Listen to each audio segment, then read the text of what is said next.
আমার যে ড্রিম ছিল হচ্ছে আমি একদিন ফিল্ম মেকার হব। তো ফিল্ম মেকার হতে গেলে প্রথমে তো শুধু স্বপ্ন থাকলে হয় না, প্যাশন থাকলে হয় না, হার্ড ওয়ার্ক থাকলে হয় না। আপনার একটা পুঁজি লাগে, যেটা আপনি নিজের ছবি বানাতে যদি চান, আপনার যদি নিজের গল্প যদি বলতে চান।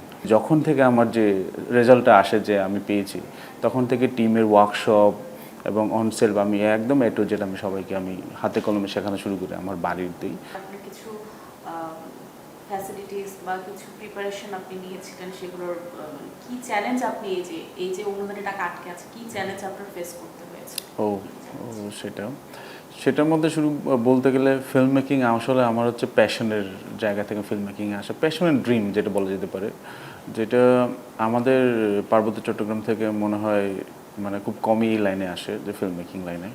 তো আমার ছোটোবেলা থেকে একটা, আমি ব্যাকগ্রাউন্ড থেকে বলি, হ্যাঁ, ছোটোবেলা থেকে আমার ইচ্ছা ছিল যে আমি জব করব না, বিকজ আমি জানি না আমার যে নিজের স্কিল মানে প্রেজেন্ট করে বা মেয়েদের মধ্যে আমি ইনকাম করতে চাই, বা আমি নিজের একটা প্লেস করে নিতে চেয়েছিলাম ওইভাবে। তো সেইভাবে আমি আমার গ্র্যাজুয়েশন, তারপরে ইন্ডাস্ট্রির সাথে আমি 13 সাল থেকে আমি কাজ করে শুরু করি অ্যাজ এ ক্যামেরা অ্যাটেন্ডেন্ট। দেন সেখান থেকে আমি অনার্সের পরে, গ্র্যাজুয়েশনের পরে আমি এসআরপিতে পড়তে যাই ইন সিনেমাটোগ্রাফি নিয়ে। তো অ্যাজ এ পোস্ট গ্র্যাজুয়েশন আমি সেটা কমপ্লিট করেছি, এবং তার সাথে সাথে আমি ইন্ডাস্ট্রিতে কাজ করে যাচ্ছিলাম এতদিন ধরে। তো সেই জায়গা থেকে আমার যে ড্রিম ছিল হচ্ছে আমি একদিন ফিল্ম মেকার হব। তো ফিল্ম মেকার হতে গেলে প্রথমে তো শুধু স্বপ্ন থাকলে হয় না, প্যাশন থাকলে হয় না, হার্ড ওয়ার্ক থাকলে হয় না। আপনার একটা পুঁজি লাগে, যেটা আপনি নিজের ছবি বানাতে যদি চান, আপনার যদি নিজের গল্প যদি বলতে চান। সেই ক্ষেত্রে আমাদের পার্বত্য চট্টগ্রাম থেকে যারা আসেন সেখানে অনেক রিমোট, ওখানে আপনার পেশাদার লোকজন পাবেন না, আপনার সার্কেলের লোকজন পাবেন না। যেমন আমি গ্রামে গেলে বা আমার এলাকায় গেলে আমি ফিল্ম মেকিং নিয়ে কথা বলে আমার সার্কেল নেই। তো যা হয়, আমি ঢাকায় থাকলে আমার বন্ধুবান্ধব আছে বা আমার কোমেকার আছে, তাদের সাথে কথা বললে আমি কিছুটা আমি স্বস্তি পাই, বাট ওখানে গেলে আমি আইসোলেট। বাট এই জায়গা থেকে আমি ইন্টারিম গভর্নমেন্ট আসার পরে যে অনুদানটা আমি পাই অ্যাপ্লাইয়ের পরে, তো আমি খুব এক্সাইটেড ছিলাম, যে মনে হলো যে আমার ড্রিম কামস ট্রু হতে যাচ্ছে। তো আমি সেইভাবে আমার যত যে আমার অতীতে আমি যা শিখলাম, যা অভিজ্ঞতা অর্জন করলাম, সব ওই প্রসেস মেনেই আমি শুরু করলাম কাজটা। তো টিম নেই, আমি টিম ফর্ম করলাম, আমার ডিরেকশন টিম, তার এক্সিকিউশনের জন্য যে টিম লাগবে, এই ছুটি ছাড়া, মানে হেড অফ দ্য ডিপার্টমেন্ট ছাড়া যারা ম্যান পাওয়ার লাগবে, যেমন আর্ট ডিরেক্টর লাগবে, প্রোডাকশন ডিজাইনার।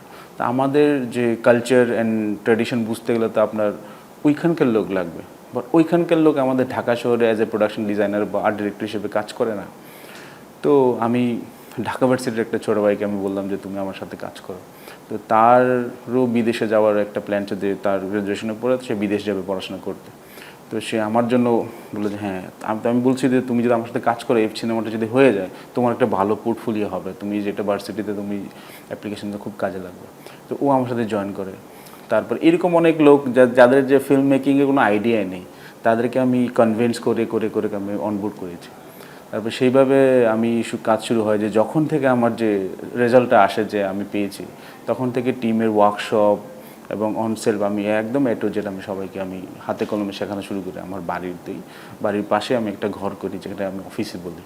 তো সেখানে সবাই আসে, বসে, আমি তাদেরকে 3 বেলা খাওয়াই, একসাথে খাই, আমরা একসাথে ডিসকাস করি, সিনেমা দেখছি। তারপরে সব কিছু প্রিপেয়ার পরে আমার তখন বুসানে আমি যে বাফা ফেলোশিপ বলে একটা হয় প্রতি বছর, যেটা emerging film maker world wide, তো সেখানে আমি পাই বাংলাদেশ থেকে অ্যাজ এ সিনেমাটোগ্রাফি ফেলোশিপ। আমি সেখানে যাই, ইভেন আমার একটা ছবি শ্যুট করা সেটাও ওখানে অ্যাজ এ আপনার এই যে কম্পিটিশন, এশিয়া ভিশন এশিয়া নামে ক্যাটাগরিতে কম্পিট করে, সেই জন্যও যায়।